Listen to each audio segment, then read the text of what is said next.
दोस्तों, मेरे YouTube channel में आपका स्वागत है। आज हम लोग इतिहास का एक महत्वपूर्ण टॉपिक देखेंगे जो आपकी परीक्षा की दृष्टि से काफ़ी महत्वपूर्ण है और इससे जुड़े अन्य फैक्ट्स भी देखेंगे। इससे पहले हम लोगों ने इस टॉपिक के 2 भाग देखे हैं, आज हम लोग तीसरा भाग देखेंगे। तो आइए हम लोग देखते हैं वो टॉपिक कौन सा है। तो आज का टॉपिक है आद्य ऐतिहासिक काल, और आद्य ऐतिहासिक काल के अंतर्गत सिंधु घाटी सभ्यता को रखते हैं। इससे पहले हमने प्रागैतिहासिक काल का सारा डिटेल पढ़ा था, उसके बाद आद्य ऐतिहासिक काल के 2 भाग हमने देखे थे। आज हम लोग तीसरा भाग देखेंगे और तीसरा भाग में हम लोग देखेंगे कि आद्य ऐतिहासिक काल के प्रमुख स्थल कौन कौन से हैं। इससे पहले कुछ स्थल हमने देखे, उससे बचे अन्य स्थल आज हम लोग उस पर चर्चा करेंगे। तो प्रमुख स्थल में है, पहला है धौलावीरा।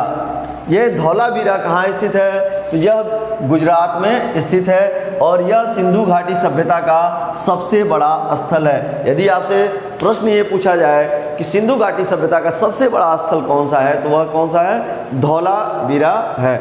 ठीक है, आगे बढ़ते हैं। देखिए, इसकी खुदाई रविंद्र सिंह बिष्ट ने की थी, और इसकी खुदाई किसने किया था? रविंद्र सिंह बिष्ट ने किया था। अगला देखते हैं कौन सा स्थल है? सुरकोटदा।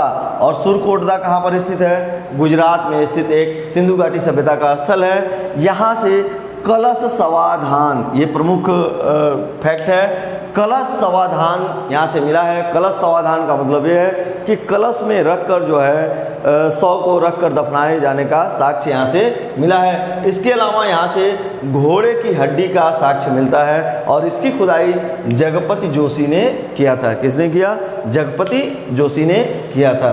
अगला स्थल है लोथल, और लोथल सिंधु घाटी सभ्यता का एक महत्वपूर्ण स्थल है जो गुजरात में भोगवा नदी के तट पर स्थित है, और इसकी खुदाई SR राव ने किया था। ठीक है, यह गुजरात के अहमदाबाद जिले में स्थित है। कहाँ पर स्थित है? गुजरात के अहमदाबाद जिले में स्थित है, और यह एक बंदरगाह स्थल है। यदि प्रश्न ये पूछा जाए कि सिंधु घाटी सभ्यता का बंदरगाह स्थल कौन सा है, तो वह कौन सा है? लोथल है। और यहाँ से एक गोदीवाड़ा, जिसे डाक यार्ड कहते हैं, जहाँ पर नाव या जहाज आकर वहाँ पर रुकते थे।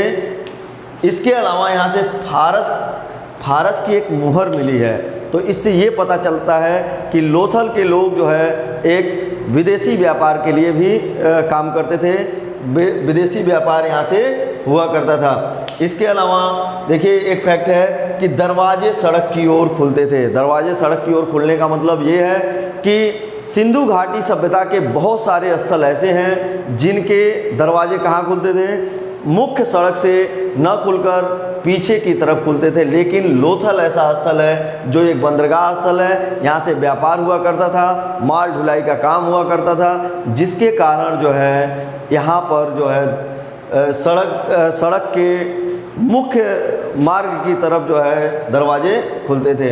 इसके अलावा युगल समाधान मिला है, यानी कहने का मतलब पति पत्नी का एक साथ 100 दफनाए जाने का साक्ष्य मिला है, जिससे ये पता चलता है कि यह इस समय सती प्रथा जैसी एक बुराई यहाँ पर व्याप्त थी। सती प्रथा का यह प्रतीक माना जाता है। अगला देखते हैं रंगपुर। रंगपुर यह गुजरात में स्थित एक स्थल है, और यहाँ से एक साक्ष्य मिलता है। जब इसकी खुदाई होती है यहाँ पर, तो यहाँ पर धान की भूसी के साक्ष्य मिलते हैं। तो ये बचे स्थल से जिसके बारे में हम लोग डिटेल पढ़े हैं। आज इसके अलावा हम लोग पढ़ेंगे कि जो स्थल हमने देखा उसका शॉर्ट में देखेंगे कि प्रमुख स्थल, उसकी अवस्थिति, उत्खननकर्ता, उस किस वर्ष में उसका उत्खनन हुआ है, और ये स्थल किस नदी के किनारे स्थित है। तो आइए हम लोग देखते हैं। पहला है हड़प्पा। हड़प्पा कहाँ स्थित है? पाकिस्तान में स्थित एक सिंधु घाटी सभ्यता का स्थल है, और इसी हड़प्पा स्थल के नाम पर सिंधु घाटी सभ्यता का नाम जो है हड़प्पा सभ्यता भी रखा गया है। और इसकी खुदाई दयाराम साहनी ने और माधव स्वरूप वत्स ने किया है, और इसकी खुदाई 1921 ईस्वी में रावी नदी के तट पर, नदी पूछा जाए तो रावी नदी के तट पर किया गया है। और सिंधु घाटी सभ्यता का यह पहला स्थल है जिसकी पहली बार खुदाई की गई थी।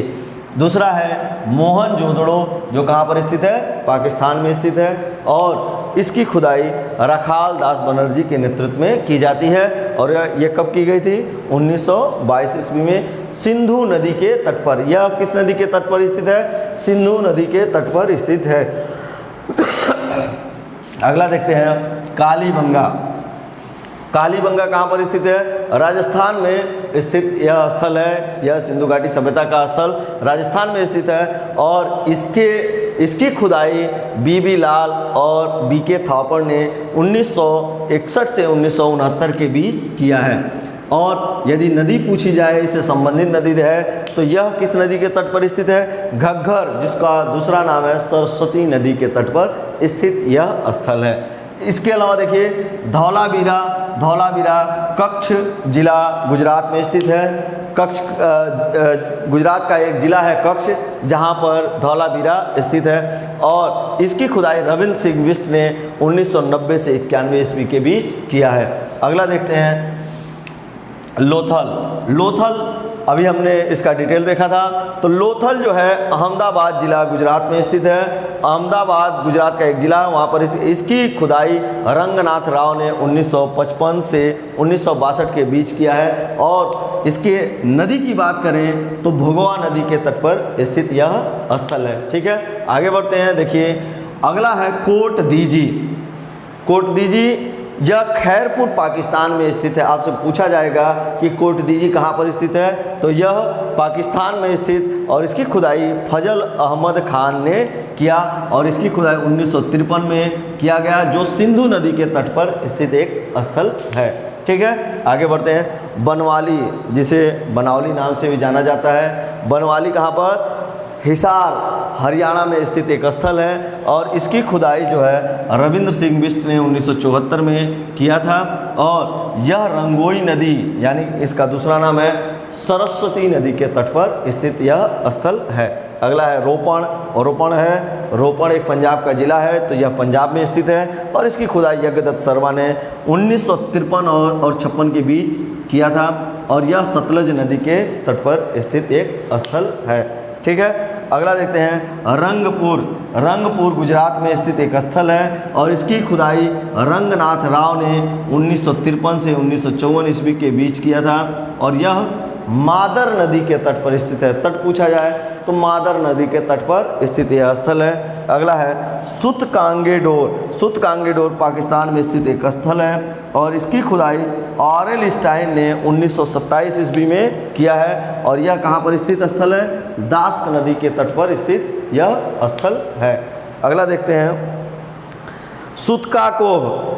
ठीक है, सुतका कोह पाकिस्तान में स्थित एक स्थल है जिसकी खुदाई जॉर्ज डेल्स ने 1962 ईस्वी में किया था और यह सादी कोर नदी के तट पर स्थित स्थल है। अगला देखते हैं चन्हू दड़ो पाकिस्तान में स्थित एक सिंधु घाटी सभ्यता का एक प्रमुख स्थल है और इसकी खुदाई गोपाल मजूमदार ने 1931 ईस्वी में की थी और यह सिंधु नदी के तट पर स्थित स्थल है।